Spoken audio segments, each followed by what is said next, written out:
നമസ്കാരം. സകലമാന കേരളം ആരംഭിക്കുകയാണ്. ആദ്യം തലക്കെട്ട്.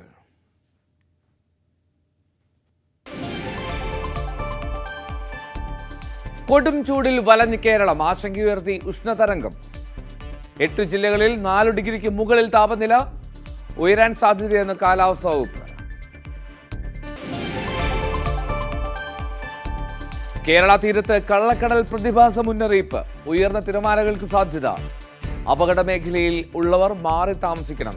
ബീച്ചിലേക്കുള്ള യാത്രകളും വിനോദങ്ങളും ഒഴിവാക്കണം. കണ്ണൂരിൽ വാഹനാപകടത്തിൽ 5 മരണം. മരിച്ചത് കാസർഗോഡ് സ്വദേശികൾ. അപകടം കാറും ഗ്യാസ് സിലിണ്ടർ കയറ്റി വന്ന ലോറിയും കൂട്ടിയിടിച്ച്. പാലക്കാട് കാർ ഡിവൈഡറിൽ ഇടിച്ച് മറിഞ്ഞ് 1 മരണം. തൃശൂർ കാഞ്ഞാണിയിൽ നിന്നും കാണാതായ അമ്മയും കുഞ്ഞും മരിച്ചു. മരിച്ചത് മണലൂർ സ്വദേശി കൃഷ്ണപ്രിയയും മകൾ പൂജിതയും. മൃതദേഹം കണ്ടെത്തിയത് പുഴയിൽ.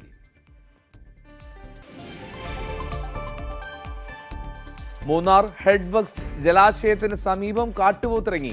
ആശങ്കയിൽ വിനോദസഞ്ചാരി.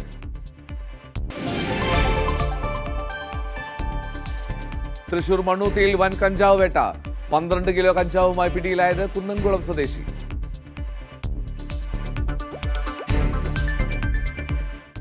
സകലമായ കേരളത്തിലേക്ക് വിശദമായി. കേരളത്തിൽ ആശങ്കയുയർത്തി ഉഷ്ണതരംഗം. സംസ്ഥാനത്ത് ITകൾക്ക് അവധി പ്രഖ്യാപിച്ചിട്ടുണ്ട്. 41 ഡിഗ്രിയിലേറെ ചൂട് ഉയർന്ന പാലക്കാട്ട് ഓറഞ്ച് അലർട്ടാണ്. ഇനിയൊരു അറിയിപ്പുണ്ടാകുന്നതുവരെ ജില്ലയിലെ വിദ്യാഭ്യാസ സ്ഥാപനങ്ങൾക്ക് അവധിയായിരിക്കുമെന്ന് ജില്ലാ കളക്ടർ അറിയിച്ചു.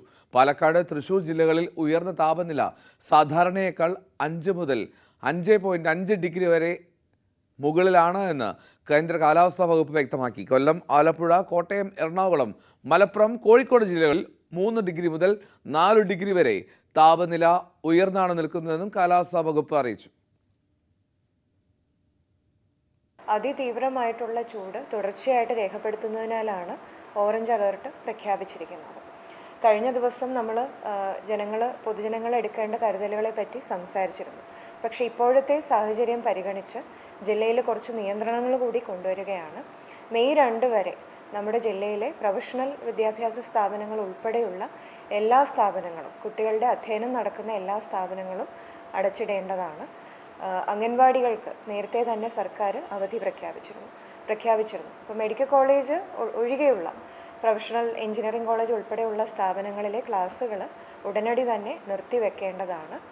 ട്യൂഷൻ ക്ലാസ്സുകൾ, അതുപോലെ തന്നെ അഡീഷണൽ ക്ലാസ്സുകൾ, സമ്മർ ക്യാമ്പുകൾ ഒക്കെ മെയ് 2 വരെ നിർത്തിവെക്കുക. അതിവേഗം മരുഭൂവൽക്കരണത്തിലേക്ക് പാലക്കാട് നടന്നെടുക്കുന്നതിൻ്റെ ഒരു പ്രതിഫലനം നമുക്ക് കൃത്യമായി തന്നെ കാണാൻ കഴിയുന്നുണ്ട്. കാരണം കൂടുതലായും ഈ പ്രദേശങ്ങൾ, കൃഷിപ്പാടങ്ങളെല്ലാം തന്നെ കരിഞ്ഞുണങ്ങിയിരിക്കുന്നു.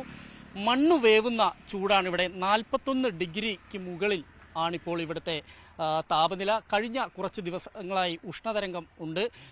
കുഴഞ്ഞു വീണ് മരിക്കുന്നവരുടെ എണ്ണം വർദ്ധിച്ചിരിക്കുന്നു. അതായത് കഴിഞ്ഞ തെരഞ്ഞെടുപ്പ് ദിവസത്തിൽ മാത്രം 3 പേർ കുഴഞ്ഞു വീണ് മരിച്ചു. അതുപോലെ തന്നെ നിർജ്ജലീകരണം മൂലം 2 ആൾ മരിച്ചിരിക്കുന്നു. അതുകൂടാതെ സൂര്യതാപമേറ്റ് 2 ആൾ മരിച്ചിരിക്കുന്നു. ഇങ്ങനെ മരണസംഖ്യയും ഉയരുന്നു. പാലക്കാട് അതിവേഗം, ഞാൻ നേരത്തെ പറഞ്ഞ പോലെ തന്നെ മരുഭൂവൽക്കരണത്തിൻ്റെ ഒരു സൂചനകൾ പാലക്കാട് നിന്ന് നമുക്ക് ലഭിച്ചു തുടങ്ങുന്നു. ഇവിടെ വെള്ളം ലഭിക്കാതെ കർഷകർ വലിയ ബുദ്ധിമുട്ടിലേക്ക് പോകുന്നു. പാടങ്ങളെല്ലാം തന്നെ കരിഞ്ഞുണങ്ങി നിൽക്കുന്ന കാണാൻ കഴിയുന്നു. കനാലുകൾ പൂർണ്ണമായും വറ്റി വരണ്ടിരിക്കുന്നു. മലമ്പുഴയിൽ നിന്നും മറ്റും വെള്ളം എത്തുന്ന കനാലുകൾ കൃത്യമായി തന്നെ എത്തുന്നില്ല. മലമ്പുഴയിൽ നിന്ന് വെള്ളം ലഭിച്ചാൽ മാത്രമാണ് ഇവിടുത്തെ കർഷകർക്ക് കൃഷി ചെയ്യാനാവുക.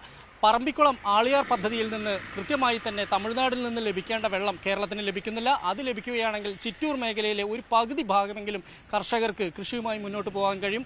ഒപ്പം തന്നെ രാത്രികളിൽ കിടന്നുറങ്ങാൻ പോലും പറ്റാതെ പുറത്തു വന്നിരിക്കുന്ന അവസ്ഥയിലേക്ക് ആളുകൾ എത്തുന്നു.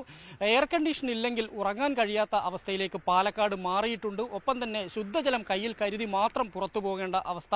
എന്തായാലും അതുപോലെ തന്നെ ഈ സൂര്യാഘാതം ഏൽക്കുകയും ഒപ്പം തന്നെ കയ്യിൽ ചെറിയ തോതിലുള്ള ഈ ഫംഗസ് ബാധിച്ച പോലെ കയ്യിൽ ചൊറിച്ചിലുണ്ടാവുകയും അത് ചൂട് നമ്മൾ സാധാരണ ഈ അയൺ ബോക്സിൽ നിന്നൊക്കെ ചൂടേറ്റ പോലെയുള്ള പാടുകൾ ആളുകളുടെ ശരീരത്തിൽ പ്രത്യക്ഷപ്പെട്ടതൊക്കെ കർഷകർ ഉൾപ്പെടെ നമ്മളെ കാണിച്ചു തരുന്ന സംഭവം ഉണ്ടായിരിക്കുന്നു. എന്തായാലും പാലക്കാട്ടെ ജീവിതം അനുദിനം ദുസ്സഹമായിക്കൊണ്ടിരിക്കുകയാണ്. ക്യാമറാമാൻ പ്രജിത്ത് കൊങ്ങാടിനൊപ്പം വിനേഷ് കുമാർ, ന്യൂസ് 18 പാലക്കാട്. വിനേഷ് കുമാറാണ് പാലക്കാട് കൊടും ചൂടിൻ്റെ സാഹചര്യം വിവരിച്ചത്. സംസ്ഥാനത്ത് വീണ്ടും കള്ളക്കടൽ പ്രതിഭാസത്തിന് സാധ്യത.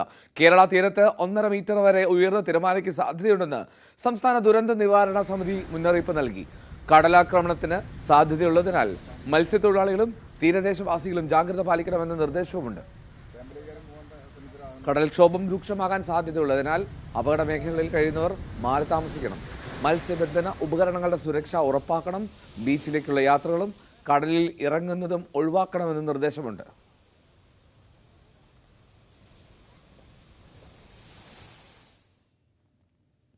കണ്ണൂർ ചെറുകുന്നിൽ കാറും ഗ്യാസ് സിലിണ്ടർ കയറ്റി വന്ന ലോറിയും കൂട്ടിയിടിച്ചുണ്ടായ അപകടത്തിൽ 5 പേർക്ക് ദാരുണാന്ത്യം. കാസർഗോഡ് സ്വദേശികളായ കുടുംബം സഞ്ചരിച്ച കാറാണ് അപകടത്തിൽപ്പെട്ടത്. മരിച്ച 5 പേരും കാർ യാത്രക്കാരാണ്. ചെറുകുന്ന് പുന്നച്ചേരി പെട്രോൾ പമ്പിന് സമീപം ഇന്നലെ രാത്രി 10:10 അപകടമുണ്ടായത്. കാസർഗോഡ് സ്വദേശികളായ ഒരേ കുടുംബത്തിലെ 4 പേർ ഉൾപ്പെടെ 5 പേരാണ് അപകടത്തിൽ മരിച്ചത്. കാലിച്ചാരടുക്കം ശാസ്താംപാറ സ്വദേശി പത്മകുമാർ, കരിവള്ളൂർ പുത്തൂർ സ്വദേശികളായ കൃഷ്ണൻ, മകൾ അജിത, ഭർത്താവ് ചൂരിക്കാട്ട് കമ്മാടത്തെ സുധാകരൻ, അജിതയുടെ സഹോദരൻ്റെ മകൻ ആകാശ് എന്നിവരാണ് മരിച്ചത്. ഇവരുടെ മകനെ കോഴിക്കോടുള്ള ഒരു കോച്ചിങ് സെൻറ്ററിൽ കൊണ്ടുവിട്ടതിന് ശേഷം തിരിച്ചു വരുമ്പോഴായിരുന്നു ഈ അപകടം സംഭവിച്ചത്. ഇവർ സഞ്ചരിച്ചിരുന്ന വാഹനം മറ്റൊരു ലോറിയെ ഓവർടേക്ക് ചെയ്തതിനിടയിൽ എതിരെ വരികയായിരുന്ന ഗ്യാസ് ടാങ്കറിൽ ഇടിച്ചു കയറുകയായിരുന്നു. ഇടിയുടെ ആഘാതത്തിൽ കാറ് പൂർണ്ണമായും തകർന്നു. മണിക്കൂറുകളോളം സമയമെടുത്ത് കാറ് വെട്ടിപ്പൊളിച്ചാണ് ഇവരെ പുറത്തെടുത്തത്. എന്തായാലും ഈ 4 പേർ സംഭവ സ്ഥലത്ത് തന്നെ മരണപ്പെട്ടു. ഈ കുട്ടിയെ ആശുപത്രിയിൽ കൊണ്ടുപോകുന്നതിനിടെയാണ് മരണപ്പെട്ടത്. എന്തായാലും വലിയ ദുരന്തമാണ് ഇന്നലെ രാത്രി ഇത്തരത്തിലുണ്ടായത്. എല്ലാം 5 പേരും കാസർഗോഡ് സ്വദേശികളാണ്. ഈ സുധാകരൻ്റെ പേരിലുള്ളതാണ് ഈ കാറ്. എന്തായാലും ഈ പ്രദേശത്ത് പതിവായി അപകടങ്ങൾ ഉണ്ടാകാറുണ്ടെന്നാണ് നാട്ടുകാർ പറയുന്നത്. ഇന്നലെ ഞാൻ ഇവിടെ എത്തുമ്പോൾ ഏകദേശം 5ഓളം ആൾക്കാരായിരുന്നു ആ കാറിലുണ്ടായത്. അതിദാരുണമായ അന്ത്യമാണ് അവിടെ സംഭവിച്ചിട്ടുണ്ടായത്. അവരെ എടുക്കാൻ തന്നെ നല്ല പ്രയാസപ്പെട്ടിട്ടുണ്ട്. അതിൽ ഒരു 9 വയസ്സോളം പ്രായമുള്ളൊരു കുട്ടി കൂടി ഉണ്ടായിട്ടുണ്ടായിരുന്നു. ഏകദേശം ഒരു 100ഓളം അപകടങ്ങൾ നടന്നൊരു റോഡാണിത്. റോഡിൽ സുരക്ഷാ ലൈറ്റുകളോ കാര്യങ്ങളോ ഒന്നും തന്നെ ഇല്ല. കൂടാതെ ഇപ്പോൾ റോഡിൻ്റെ അവസ്ഥ നിങ്ങൾ പരിശോധിക്കുകയാണെങ്കിൽ പല കുഴികളും ഈ റോഡിൽ കാണാം. പുന്നശ്ശേരി പെട്രോൾ പമ്പിൻ്റെ മുന്നാണ് സംഭവിച്ചത്. രാത്രി 10 മണിയോടെ അതിന് സംഭവം. 5 പേരുണ്ടായിരുന്നു. അത് 3 ആൾ അന്നേരം തന്നെ മരിച്ചിരുന്നു.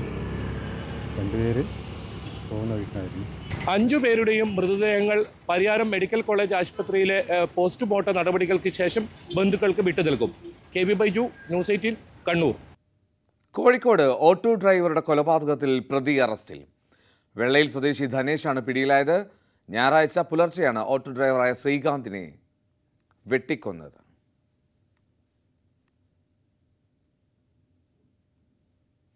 തൃശൂർ കാഞ്ഞാണിയിൽ നിന്നും കാണാതായ അമ്മയുടെയും കുഞ്ഞിൻ്റെയും മൃതദേഹം കണ്ടെത്തി. മണലൂർ ആനക്കാട് സ്വദേശിനി കൃഷ്ണപ്രിയ, മകൾ പൂജിത എന്നിവരെയാണ് മരിച്ച നിലയിൽ കണ്ടെത്തിയത്. പാലാഴിയിൽ കാക്കമാട് പ്രദേശത്ത് പുഴയിലാണ് മൃതദേഹങ്ങൾ കണ്ടെത്തിയത്.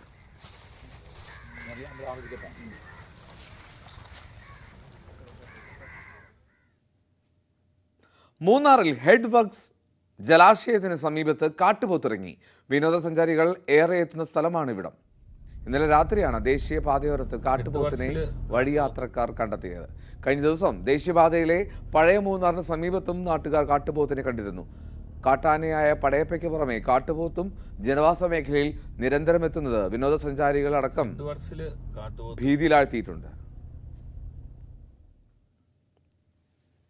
തൃശൂർ മണ്ണൂത്തിയിൽ വൻ കഞ്ചാവ് വേട്ട. 12 കിലോ കഞ്ചാവുമായി യുവാവ് എക്സൈസിന്റെ പിടിയിലായി. കുന്നംകുളം സ്വദേശി ഷെമിൻ ഷെരീഫാണ് പിടിയിലായത്.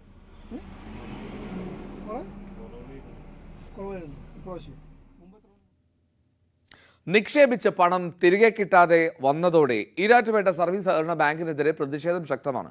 കഴിഞ്ഞ 2 വർഷമായി പണം കിട്ടുന്നില്ല എന്നാണ് പരാതി. ഇടതുപക്ഷ ഭരണസമിതിക്കെതിരെ സർക്കാരും നടപടിയെടുക്കുന്നില്ല എന്ന് ആക്ഷേപമുണ്ട്. ലക്ഷക്കണക്കിന് രൂപയാണ് നിക്ഷേപകർ ഈരാറ്റുപേട്ട സർവീസ് സഹകരണ ബാങ്കിൽ നിക്ഷേപിച്ചിരുന്നത്. പക്ഷേ ഒരു പൈസ പോലും തിരിച്ചെടുക്കാൻ കഴിയാത്ത സ്ഥിതിവിശേഷമാണ് കഴിഞ്ഞ കുറേ നാളുകളായുള്ളത്. ഏതാണ്ട് 2 വർഷത്തിലധികമായി സമാനമായ സ്ഥിതിയാണ് ഉള്ളത് എന്നാണ് നിക്ഷേപകർ ചൂണ്ടിക്കാണിക്കുന്നത്. പലതവണ പലതരത്തിലുള്ള ചർച്ചകളും പരാതിയും ഒക്കെ നൽകിയെങ്കിലും കാര്യമായി ഒരു നടപടിയും ഉണ്ടായില്ല. ഇതോടെയാണ് അവിടെ ബാങ്കിലെത്തി പണം ചോദിക്കുകയും പണം നൽകാതെ വരികയും ചെയ്തതോടെ നിലത്ത് കിടന്ന് നിക്ഷേപകർ പ്രതിഷേധിച്ചത്.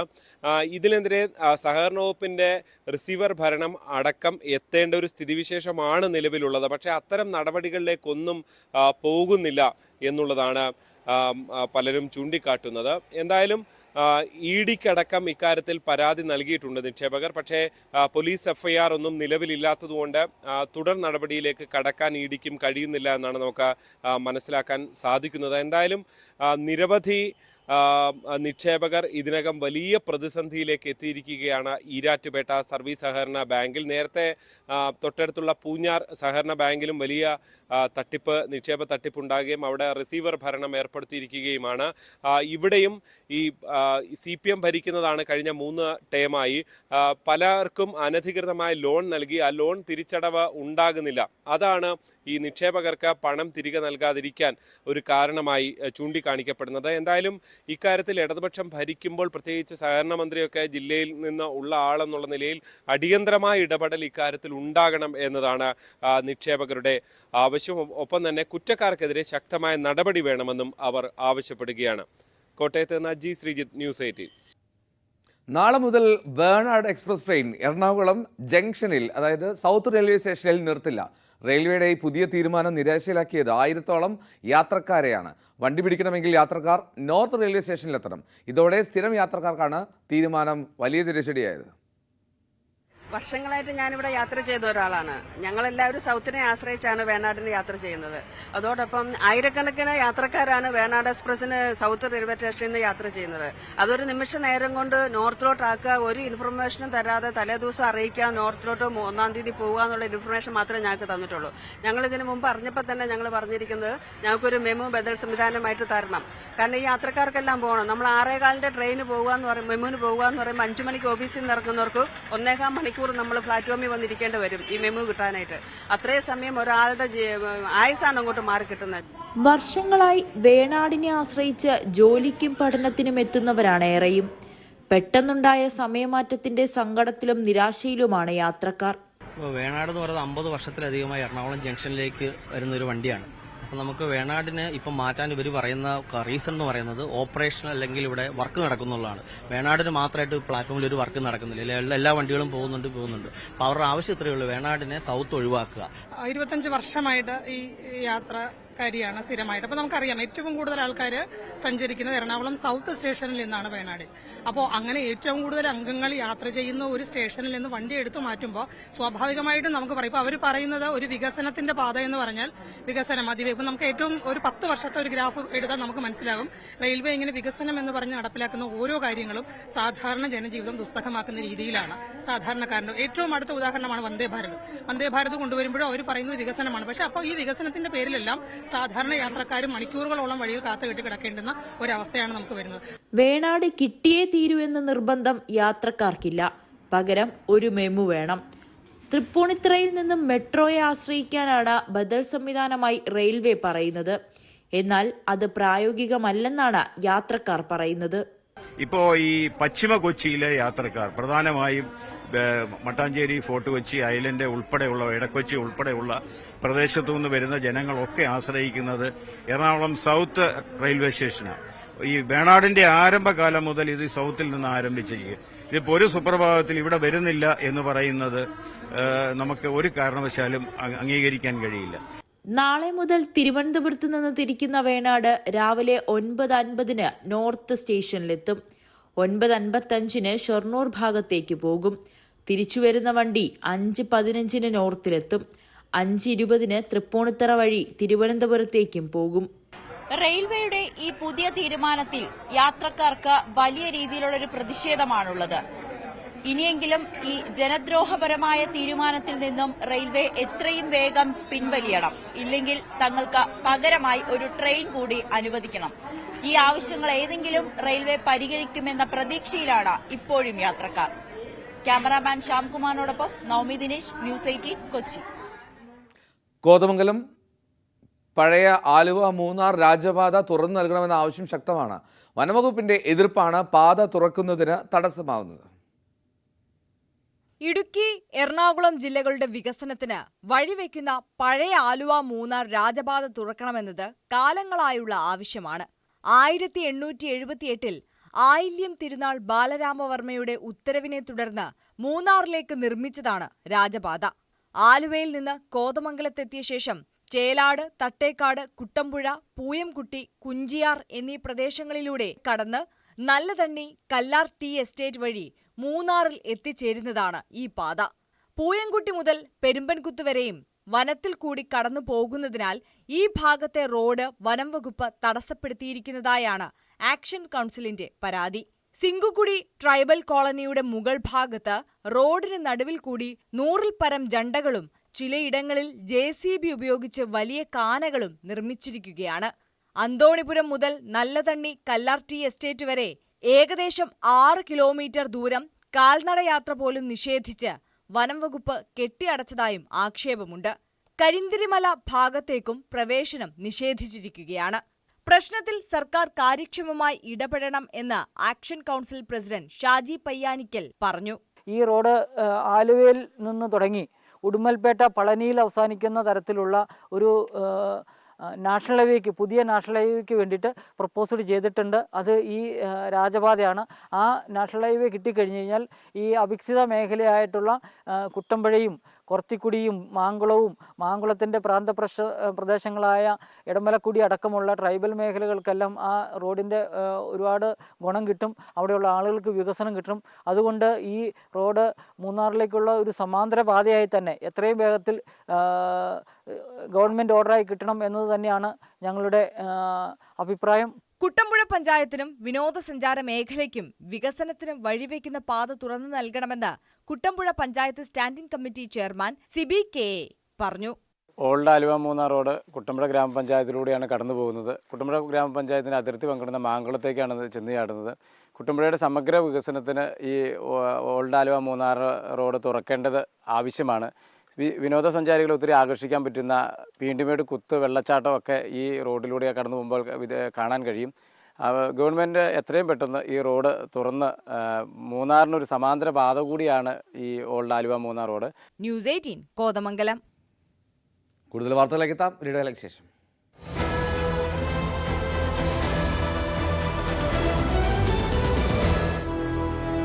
പരിശുദ്ധമായ ആവശ്യത്തിനുള്ള വെള്ളം കൊടുക്കും.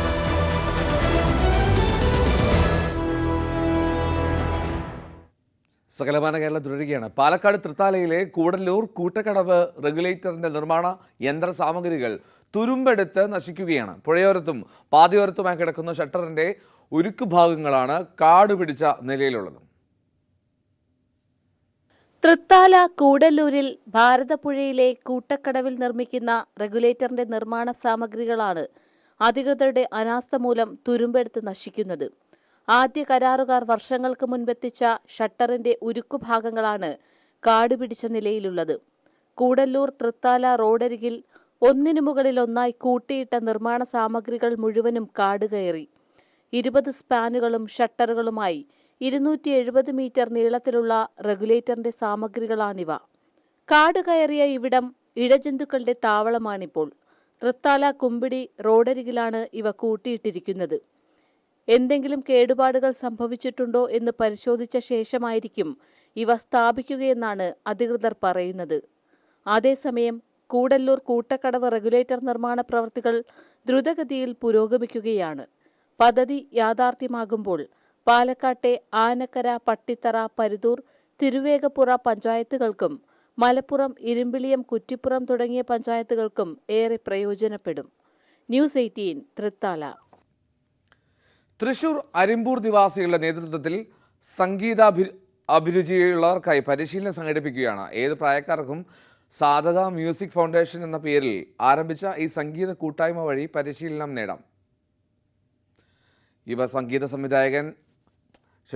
സംവിധായകൻ മോഹൻ സിത്താര ഉദ്ഘാടനം ചെയ്തു. സാധകയുടെ പ്രസിഡന്റ് ഡോക്ടർ സന്തോഷ് അഗവൂർ അധ്യക്ഷനായിരുന്നു. വയോധികർക്കായുള്ള അരിമ്പൂർ സുമിത്ര ഭവനിലെ അംഗങ്ങൾക്കാണ് ആദ്യഘട്ടത്തിൽ പരിശീലനം. അരിമ്പൂർ സ്വദേശിയും ന്യൂയോർക്കിൽ സംഗീത അധ്യാപകനുമായിട്ടുള്ള സാധക അലക്സാണ്ടറാണ് പ്രവർത്തനങ്ങൾക്ക് പിന്നിലുള്ളത്. തൃശൂർ വലപ്പാട് ആൽഫ പാലിയേറ്റീവ് കെയറിന് ആംബുലൻസ് കൈമാറി. MLA ഫണ്ടിൽ നിന്നാണ് ആംബുലൻസ് വാങ്ങിയത്. അടിയന്തര സാഹചര്യങ്ങളിൽ രോഗികളെ ഹോസ്പിറ്റലിൽ എത്തിക്കുന്നതിനും ഡയാലിസിസ് രോഗികളെ സ്ഥാപനത്തിലേക്ക് എത്തിക്കുന്നതിനും ആംബുലൻസ് പ്രയോജനപ്പെടുത്തും. ജനപ്രതിനിധികളും ചടങ്ങിൽ പങ്കെടുത്തു.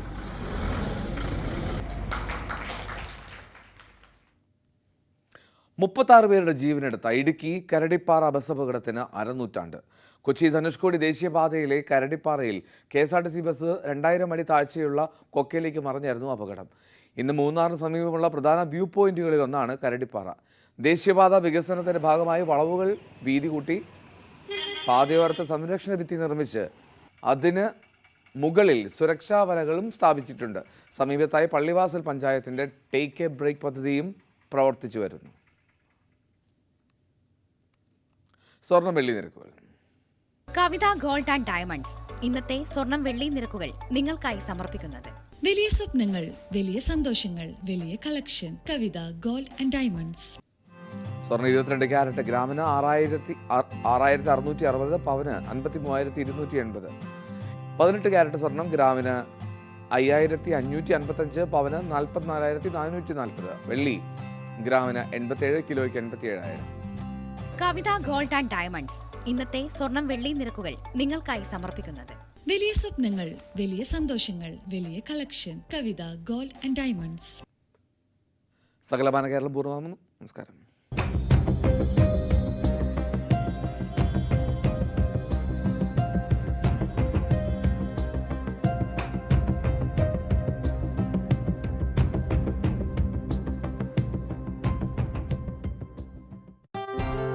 ആരും